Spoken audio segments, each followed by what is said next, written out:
한번 찬송합시다. 주의 친절한 주의 친절한 발에 안기세 우리 마음이 평안하리니 항상 기쁘고 복이 되겠네 영원하신 발에 안 주의 발에 주의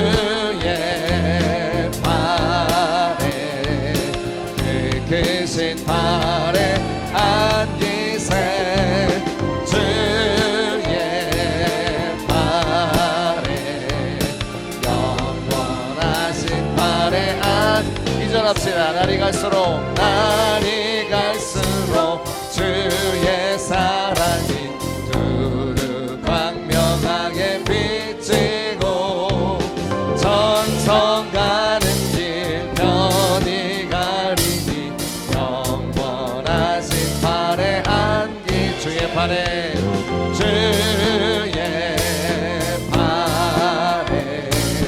그 크신 발에 안기세 주의 발에 영원하신 발에 안기 3절 합시다. 주의 보좌로 나갈 때에 기뻐 찬미 소리 외치고 겁과 두려움 없어지니 영원하신 발에 안기세 주의 발에 그 크신 발에 안기세 주의 발에 영원하신 발에 안 주의 발에 주의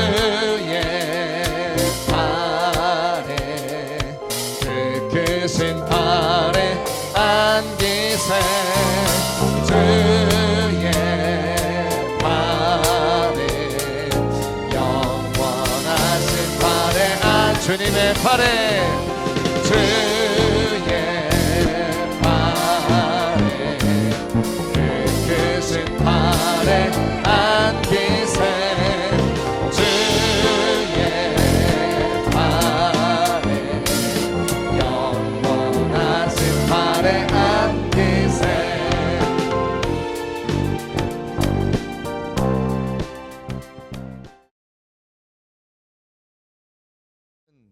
믿음의 다음 세대를 세우라라고 하는 말씀의 제목인데요. 말씀 보면 8절과 또 12절 말씀에 어떻게 행할지를 이 아이를 어떻게 기르며 우리가 어떻게 행하리까 이렇게 하나님 앞에 마노아가 이제 자신의 자녀인 삼손을 어떻게 키워야 되는지 이렇게 하나님께 묻는 그런 장면이 나옵니다. 우리 어르신 성도님들께서는 여러 가지 어려움들을 겪으신 분들이시죠. 일제 시대를 겪은 분도 계시고 또 6.25를 겪으신 분도 계시고 저와 같은 사람은 이제 기억나는 고생이 IMF 1997년에 시작된 IMF가 좀 기억이 나고요. 그리고 2007년도 8년도인가 이제 뭐 서브프라임 모기지라고 해서 미국의 부동산 시장이 막 거품이 꺼지면서 경제적인 어려움을 당했던 기억도 나고 또 뭐 이라크 전쟁, 미국과 이라크 전쟁 이런 것도 생각이 나고 그런 어려움 굵직굵직한 어려움들이 생각이 나는데 그러면서 제가 이제 저희 자녀들 이렇게 바라볼 때에 무슨 생각이 또 나는가 하면 아이들에게는 이제 코로나가 제일 큰 어려움일 것 같아요. 왜 코로나가 어려움이냐면 학교가 문을 닫아버린 거죠.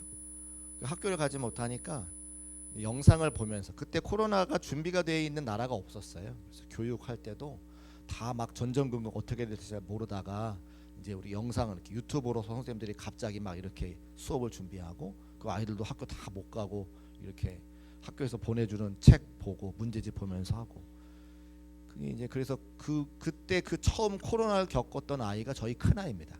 2007년생. 걔네들이 이제 대학교 가서 대학생이 됐거든요. 근데 이제 그렇게 아이들이 중학교를 들어갈 때에 그런 코로나를 경험하니까 무슨 특징이 있냐면 친구들을 못 사귀어요. 이렇게 보니까. 그래서 친구들을 만나는 게 어려워요. 친구들과 교제하는 게 어렵고 그래서 같이 밥을 못 먹어요.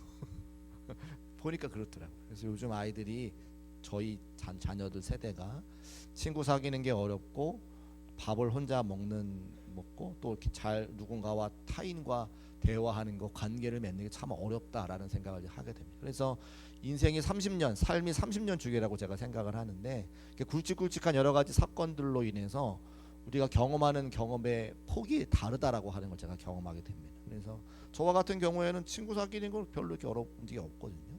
그래서 뭐 나 누구야 우리 같이 뭐 이렇게 하자 이렇게 쉽게 됐는데 왜 그렇게 못하니라고 말할 수 있는 그런 시대가 아니고 그게 당연한 시대가 되어졌고 그리고 우리 청년들이나 우리 다음 세대가 학교에서 살아가는 것들이 우리와는 굉장히 다른 시대를 살아가고 있구나를 제가 경험하게 되는 거죠. 그중에 불안 세대라고 하는 책이 있는데 요즘 아이들이 불안지수, 두려움, 스트레스, 우울증이 굉장히 높다는 거예요. 언제부터? 2007년도부터. 전 세계의 하버드 대학교 어떤 학자가 연구를 해가지고 책을 냈는데 왜 그러냐? 왜 2007년도부터냐? 2007년에 뭐가 나왔냐면 아이폰이 나왔습니다. 아이들이 스마트폰이라고 하는 것을 보기 시작하면서 전 세계적으로 불안지수와 두려움지수와 우울증이 급증하더라는 거예요. 한국뿐만이 아니라. 여기 자녀 키운 분들 계실 텐데 핸드폰하고 가족의 대화가 맞바꿔졌어요.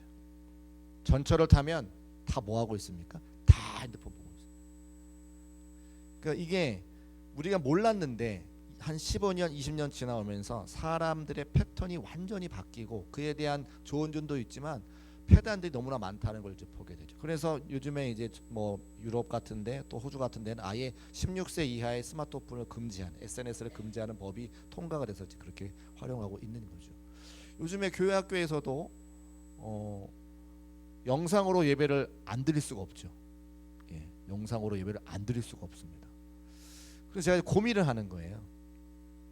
시대가 이렇게 바뀌어가는데 좋은 점도 있지만 좋지 않은 것들이 분명히 있는데 우리 교회학교 아이들에게 말씀을 가르칠 때 영상기기를 잘 활용하는 것이 좋을지 아니면 집에서 계속 핸드폰 보고 있으니까 교회 와서만이라도 핸드폰 보지 않고 영상 보지 않고 아날로그적으로 교육을 시키는 게 맞을지 고민을 되는 거예요. 그런 여러 가지 고민을 하는 중에 하나님께서는 뭐라고 말씀하시느냐 우리 아이들을 어떻게 키우는 것이 좋은가라고 말씀하시는 걸 찾아보게 되는 거예요. 왜냐하면 오늘 교육부 위원들이 헌신 예배 드리는 날이니까 교육부는 작년 교육과 교회학 교육이 다 같이 맞물려 있으니까 우리가 함께 하나님의 말씀을 가르칠 때에 현대의 문명인 것도 잘 활용을 하고 옛날에 우리가 읽고 쓰고 생각하고 또 자연에 나가서 하나님의 창조물을 묵상하던 그런 시간들을 놓쳐버리는 것을 다시 어떻게 도입할까 이런 고민들을 하면서 함께 이제 여러분과 말씀을 나눠보려고 하는 거죠. 오늘의 말씀에 마노아라고 하는 사람이 나오는데 마노아는 잘 모르십니다. 왜냐하면 성경에 잘 기록되어 있지 않기 때문에 사사기 13장에만 마노아의 이름이 등장하는데 마노아는 삼손의 아버지입니다. 근데 왜 우리가 잘 기억하지 못하냐면 이 사람의 인생이 별 볼 일이 없어요. 삼손을 나시인으로 키우는 것 말고는 별 볼 일이 없기 때문에 그냥 성경에 이렇게 지나가는 사람이죠. 묻혀진 사람. 그런데 가만 생각해 보면 우리가 유명한 사람들 하나님께 주목하시는 것이 아니라 우리가 대부분 다 평범한 사람들인 거죠. 옛날에 노태우 대통령이 뭐라 그랬죠? 나 이 사람 믿어주세요 이야기하면서 보통 사람, 보통 시대 이야기했잖아요. 너무 옛날 얘기인가요? 그래서 보통 사람, 보통 시대를 열면서 그때 이제 이렇게 당선되신 걸 제가 기억을 합니다만. 우리 다 보통 사람이죠. 그러니까 하나님께서는 유명한 사람, 특별한 사람만 기억하시는 게 아니라 마노아와 같이 평범한 일상의 삶을 사는 사람의 이야기도 오늘 우리들에게 들려주고 있다는 거예요. 왜냐하면 마노아의 아들이 삼손인데 그 아이를 어떻게 키워야 되는지를 우리에게 말씀해주고 있다고 하는 거예요. 그런데 그 마노아가 살아가던 당시 시대가 어땠는지를 1절 말씀에 기록하고 있습니다. 우리 1절 말씀 사사기 13장 1절 말씀 같이 읽어볼게요. 시작. 이스라엘 자손이 다시 여호와의 목전에 악을 행하였으므로 여호와께서 그들을 40년 동안 블레셋 사람의 손에 넘겨주시니라. 아멘. 사사기 말씀 잘 아시지만 그들이 악한 시대를 살아가는데 반복하는 게 있죠. 여호와의 목전에 악을 행하였습니다. 오늘 13장 1절에 보면 다시 여호와의 목전에 악을 행했다고 얘기하죠. 앞에도 악을 행했는데 또다시 악을 행했다는 거예요.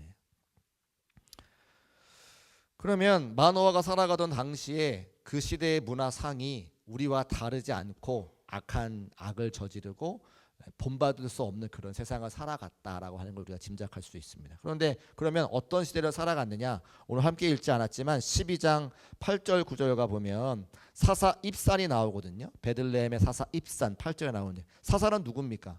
하나님께 세움받아서 백성들에게 말씀을 가르치고 그들을 옳은 길로 인도하는 사람인데 오늘 사사 입산을 이야기할 때에 9절에 보니까 그가 아들 30명과 딸 30명을 두었다는 거예요. 자식이 60명이라는 거죠. 한 사람이 60명 낳았겠습니까? 자녀가 부인이 10명이라서 10명 중에 6명이 낳겠습니까? 자녀가 10명이란 얘기예요. 한 사람이 자녀가 아니라 부인이 아내가 10명이라고 하는 이야기죠.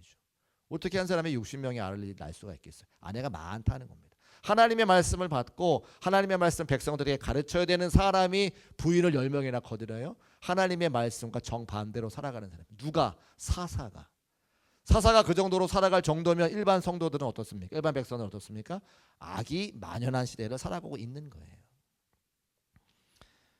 12장 13절 말씀에도 뒤를 이어 그 입산의 뒤를 이어서 비라돈 사람 힐렐의 아들 압돈이 이스라엘 사사가 되었는데 그에게도 40명 손자 아들 40명과 손자 30명이 있다는 거죠. 그러니까 너나 할 거 없이 다 패악한 시대를 살아가고 있다. 그때에 누가? 마노아가 오늘 말씀해 보니까 2절에 보니까 그의 아내가 임신하지 못했다라고 말하고 있는 거예요. 그러면 사사들도 자기 부인을 10명씩 거느리는 그 시대에 마노아가 자기 본 부인이 아기를 못 낳으면 어떻게 하겠습니까? 나도 다른 부인 얻어서 아이를 낳아야지라고 생각하는 게 당연하지 않겠어요? 그런데 마노아가 그렇게 하지 않았다는 거죠. 그래서 우리가 마노아를 본받을 수 있다는 겁니다. 그래서 마노아를 생각하면 어디가 무슨 말씀이 떠오르냐면 시편 1편 1절이 떠오르는 거죠. 복이 있는 사람은 악인들의 꾀를 따르지 아니하며 죄인들의 길에 서지 아니하고 오만한 자의 자리에 앉지 않고 오직 여호와의 불법을 즐거워하여 묵상하는 자로다.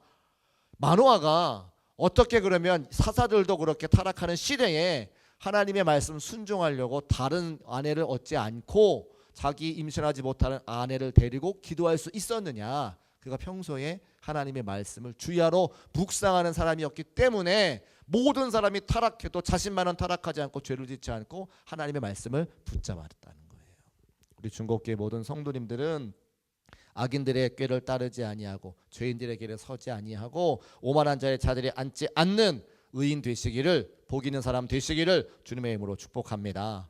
우리가 함께 부르는 찬송 중에 그런 거 있어요. 세상 흔들리고 사람들은 변하 나를 주를 섬기리. 주님의 사랑은 영원히 변하지 않네. 나는 주를 신뢰해. 우리가 그런 고백을 가지고 이 세상을 살아가지 아니하면 우리가 늘 세상의 죄악에 영향을 받을 수 없는 그런 연약한 존재라고 하는 거예요. 세상이 흔들리고 사람들은 변하여도 우리는 오직 하나님의 말씀 붙잡고 여러분의 삶의 자리에서 승리를 거두시기를 다시 한번 주님의 이름으로 축복합니다. 그러면 타락한 시대에 마노아가 어떻게 타락하지 않고 어떻게 그와 동일하게 우리가 살아갈 수 있느냐, 저는 그게 궁금한 거죠.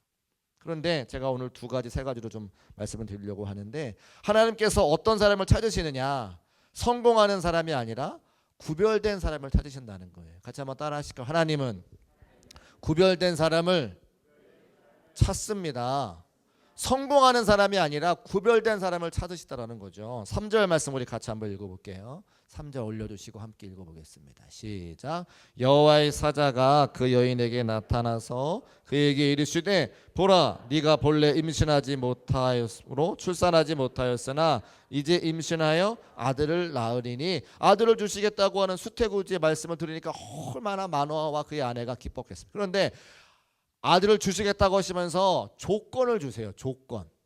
내가 아들을 줄 건데 선물로 받는 거죠. 아들은 그 은혜잖아요. 우리가 선물로 받는 거 은혜잖아요. 근데 은혜 받은 자들에게 하나님께서 조건을 주시다는 거죠. 그게 뭐예요? 구별된 삶을 살아라. 그 구별된 게 뭐냐? 5절에 보니까 그의 머리 위에 삭도 대지 말아라. 7절에 보니까 포도주와 독주를 마시지 말고 부동간 먹지 말아라. 14절에 보니까 포도주에서는 먹지 말고 독주를 마시지 말고 부정한 걸 먹지 말아라. 이 명령을 다 지켜라 말씀하고 있다는 거예요. 그래서 우리가 구원은 하나님의 은혜로 받는 것인데, 구원받은 자들에게 조건이 있다면 구별된 삶을 살아라, 거룩한 삶을 살아라 우리에게 말씀하고 있는 거죠. 왜요? 하나님이 거룩하시기 때문에 우리가 거룩하지 않고서는 하나님의 그 말씀을 순종하고 살아갈 길이 없다는 거예요. 레위기 20장 26절 말씀 올려주세요. 레위기 20장 20절 중요한 말씀입니다. 같이 한번 읽어보겠습니다. 시작. 너희는 나에게 거룩할지어다. 이는 나 여호와가 거룩하고 내가 또 너희를 나의 소유로 삼으려고 너희를 만민 중에서 뭐하였음이라 구별하였음이라. 세상과 다르게 인생을 살아가도록 구별한 존재가 누구라는 거예요? 성도라는 거예요. 그래서 하나님께서는 우리를 성공한 사람을 찾으시는 게 아니라 구별되고 거룩한 사람을 찾으시는 것을 말씀을 통해 알 수 있죠. 그러면 어떻게 하면 구별됩니까? 어떻게 하면 거룩해집니까? 하나님의 말씀과 기도로 거룩하여짐이라. 우리 스스로 거룩해지는 게 아니에요. 제가 부흥에 다니고 기도원 다닐 때 부흥의 강사님들이 하얀색 양복을 입고 오세요. 하얀색 구두를 신고 오세요. 이상했어요. 그런 분을 본 적이 없으니까 하얀색 양복 그런 게 있는지는 몰랐는데 하얀색 양복과 하얀색 구두를 입고 오셨어요. 되게 이상하더라고요. 그런데 은혜가 임하니까 천사같이 보여. 흰색 입고 오셔서 천사같이 보여. 첫날은 이상했는데 마지막 날은 천사같이 보여. 근데 그분들이 늘 음성이 기도를 많이 하시고 할렐루야 사랑하는 성도님들. 옛날에는 그게 거룩한 줄 알았어요. 흰 양복 입고 흰 구두 신고 머리에 포마를 기름 발라서 넘기면 그게 거룩한 줄 알았어요. 근데 그게 거룩한 게 아니죠. 뭐가 거룩한 겁니까? 하나님의 말씀과 기도로 그 목사님께서 정결하게 되시고 하나님의 말씀 전할 때에 성도님들의 주목과 이목을 받고 같이 이렇게 소통하기 위해서 그런 이제 제스처를 취하시는 거잖아요. 우리도 마찬가지입니다. 겉모습으로 볼 때에 여기 가운 입고 양복 입고 영대 거리면 거룩해 보이나요? 아니요. 그게 겉모습이죠. 사람들은 사람들의 겉모습을 보지만 하나님은 중심 보시기 때문에 우리가 무엇으로 구별될 수 있습니까? 말씀과 기도밖에 없음을 믿으시기를 주의 이름으로 축복합니다. 목사 아니고 목사 할아버지도 오셔서 말씀과 기도 없으면 안 돼요. 성도도 마찬가지예요. 사사들도 첩이 10명이나 있는 시대에 무슨 수로 그들이 거룩해질 수 있습니까? 그들이 기도하지 않고 하나님 말씀 순종하지 않으면 사사 아니고 사사 할아버지도 할 수 없는 거예요. 우리도 마찬가지입니다. 하나님 거룩하라 말씀해 주셨으니 하나님 앞에 거룩함을 유지하기 위해 말씀과 기도에 최선 다하는 저와 여러분 되시기를 다시 한번 주의 이름으로 축복합니다. 그렇게 하나님은 성공한 사람 찾는 게 아니라 구별된 사람 찾으신다. 두 번째는 하나님은 우리들에게 본을 보이는 교육을 하라 이렇게 말씀하세요. 사랑하는 자녀들을 사랑한다면 부모가 본이 되라고 말씀하시는 거죠. 5절 말씀. 5절 말씀 우리 같이 읽어보겠습니다. 시작. 보라 내가 임신하여 아들을 낳으리니 그의 머리 위에 삭도를 대지 말라. 이는 나옴으로부터 하나님께 바쳐진 나시림이 되니라. 그가 블레셋 사람의 손에서 이스라엘을 구원하기 시작하리라 하시니. 아멘. 지금 마노아의 아내에게 네가 낳을 아이가 나시린이 되기 때문에 해서는 안 된다. 이렇게 키워라. 이거는 안 된다. 이렇게 키워라. 계속 말씀하고 계시죠. 그러면서 저 5절 말씀하시기 전에 4절의 말씀이 중요한데 이렇게 기록하고 있어요. 4절 올려줘 보세요. 그러므로 너는 누구예요? 너는 아이를 낳는 마노아의 아내 삼손의 어머니예요. 내가 너에게 아들을 줄 건데 그 아들은 나시린 될 거니까 이건 하고 이건 하지 말아야 되라고 이야기하면서 4절에 뭐라고 하냐면 그러므로 누구는 너는 마노아의 아내 엄마한테 이야기하는 거예요. 삼가 포도주와 독주를 마시지 말며 그 어떤 부정한 것도 먹지 말아라. 왜요? 본이 돼야 되니까. 아들이 누구 보고 커요? 엄마 아빠 보고 크잖아요. 그래서 누구에게 하나님께서 은혜를 내려주시느냐 구별된 사람으로 찾으시느냐 본이 되는 교육을 받은 사람의 자녀들이 쓰임 받는 거예요. 믿으시기를 주님의 이름으로 축복합니다. 아들이 그냥 크나요? 아이들이 그냥 커요? 아니요. 부모님의 희생과 사랑을 먹고 크는데 희생과 사랑과 더불어 부모님의 본, 신앙의 본을 보고 그들이 자라는 것을 알 수가 있어요. 그러니까 삼손의 엄마, 아이를 키워야 되는 당사자에게 포도주와 독주를 먹지 말고 부정한 것을 먹지 말아라. 본이 되는 삶을 살아야 된다 이렇게 말씀하고 있는 거죠. 코로나 얘기 제가 아까 들었습니다만 코로나가 닥치니까요. 교회가 문 닫고 나서 더 큰 문제가 뭔가 봤더니 교회 학교가 전혀 준비가 안 돼 있는 거예요.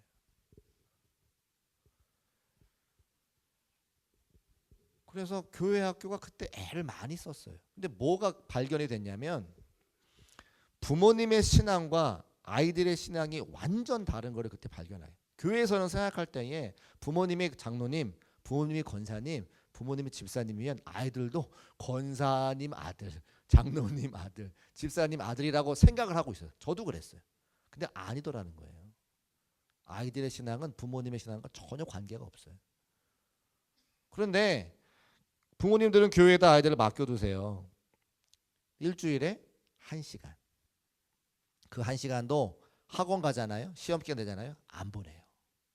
우리 교회는 그런 부모님들은 안 계세요. 다 와서 너무 감사한데 저기 분당이란다. 저 목동 옆에 있는 영등포 아이들을 안 보내는 부모도 있어요.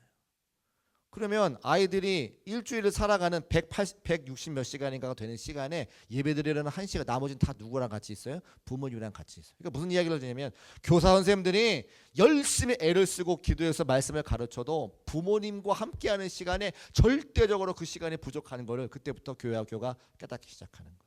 그래서 교회학교 교육이 코로나 이후에 확 바뀐 것은 자녀들의 교육도 필요한데 누구의 교육이 필요하다? 부모님의 교육이 필요한 걸 접근이 바꿔갔어요. 근데 그렇게 보니까 저도 그 부모 세대잖아요. 청장 세대잖아요. 제가. 청장년이 누군가 봤더니 우리 한국교회 가장 큰 부흥의 시대 때 우리가 학생이었던 거예요. 그래서 우리는 다 저와 같은 청년들은 다 하나님의 은혜를 알아요. 말씀도 알아요. 그렇게 살고 싶어. 그런데 어떻게 사는지 배운 적은 없어요. 교회에서 알려준 적은 없어. 그래서 마음에는 원이로되 몸이 안 따라가서 다 울어. 우리 아이들이 잘못되는 걸 다 바라보면서 눈물을 흘리는데 어떻게 될지를 모르는 거예요. 그게 지금 청장년과 교회의 현 주소라는 거예요. 근데 늦었다고 포기합니까? 늦었을 때 시작해서 어쨌든지 살아나야 될 거 아니에요. 하나님께서 코로나 이후에 은혜를 주셔서 부모님이 다 눈물 흘릴 때에 각 교회마다 그 은혜를 주셔가지고 청년들이 모이고 집회를 통해 말씀으로 회복되는 시간들을 주시는 걸 제가 이제 보게 되는 거죠. 그래서 우리가 지금 해야 될 것은 무엇이냐면 함께 부모님 교육도 하고 또 우리 아이들을 말씀으로 키워갈 수 있는 그런 교육의 장을 우리가 함께 열어드려야 될 때가 됐다는 거예요. 제가 오늘 금요일날 오신 분들에게 말씀드리면 제가 4년째 아닙니까? 제가 보면 단계가 있어요. 여러분 오늘은 제가 말씀과 좀 다른 말씀일 수 있는데 제가 이제 말씀드리는 겁니다. 제가 4년째 부임했고 3년까지 제가 뭘 했느냐? 우리 교회랑 여러분이랑 함께 여러분과 제가 서로 마음을 맞춰가는 시간이었어요. 새로운 목사가 딴짓하지 않고 목회 열심히 하는가 보다라고 제가 증명해야 되는 시간이었다고요. 제가 다른 거 합니까? 목회만 합니까? 대답이 없으시네. 다른 거 한 거 보셨나? 여러분 3년 동안 저를 보셨으면 제가 맨날 무슨 이야기해요? 선교하자, 교육하자, 전도하자. 제가 기도할 때마다 얘기해요. 왜요? 저에게 주신 사명이기 때문에 그래요. 그래서 우리 교회가 이제 3년 지나고 나서 제가 말씀드리지 않아도 스스로 전도하고 스스로 선교하고 스스로 교육해요. 얼마나 감사한지. 그런데 그것으로 제가 멈추면 되겠습니까? 아니요. 그렇게 3년 동안 저와 여러분의 신뢰관계를 쌓았으면 제가 지금부터 더 해야 되는 건 뭐냐면 이제 믿음의 다음 세대를 제가 키워야 되는 거예요. 우리 교회 미래, 청장년, 청년, 교회학교 아이들. 그래서 우리 목사님들과 함께 이제 씨름을 하는 거예요. 우리 아이들을 어떻게 양육할 수 있을까? 왜요? 하나님은 거룩한 사람을 원하시고 우리가 본이 되기를 원하시기 때문에 할렐루야. 누가 본이 돼야 되겠습니까? 여기 앉아 계신 분들이 본이 되는 거예요. 그래서 그 새벽에 힘들어도 아이야 기도회도 하는 거고요. 긴 구랑 기도회도 하는 거고요. 고난주간 기도회도 하는 거고요. 이제 5일 동안 기도했으니까 열흘 할 거고요. 14일 할 거고요. 21일 할 거고요. 40일도 하셔야죠. 아멘 안 하실 줄 알았어요.